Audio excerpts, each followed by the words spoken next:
Hello મિત્રો, કેમ છો? મજામાં હશો? એક આપણે પોચર ઉપર પાછા આવી ગયા છીએ. પોચર ઉપર આપણે અડધું કામ કર્યું હતું, અડધું બાકી હતું, પણ ટ્રેક્ટરનું બધું આપણે અડધું કામકાજ થઈ ગયું છે. બરાબર, એ ટ્રેક્ટરનું અડધું આપણે એન્જિન લગાવી દીધું છે, એવું સમજો ને આપણે. ચલો હું તમને બતાવું. બરાબર, જો મિત્રો, આ મોટર ફિટ કરી દીધી છે. બરાબર, આ ગેર તો મેં તમને બતાવ્યા હતા એકદમ. પછી આ નવો ગેર નાખ્યો છે મેં, પાછળનો આપણે ફરે એના માટે. બરાબર, જો તમે વર્કિંગ કઈ રીતે કરે છે બતાવું. જો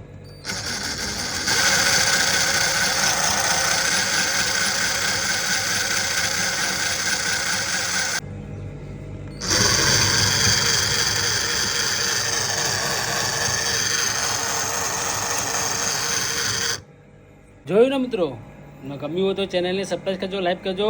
ચલો બાય બાય. નવા એક વિડીયોમાં મળશું. આપણે બીજું આગળ ઉપર કામ કરશું તો તમને હું બતાવીશ. બરાબર, તમારે શીખવું હોય તો મારી એક બીજી ચેનલ છે, એમાં જરૂર તમે કરાવીશ. ઓકે, ચલો બાય બાય, ટાટા.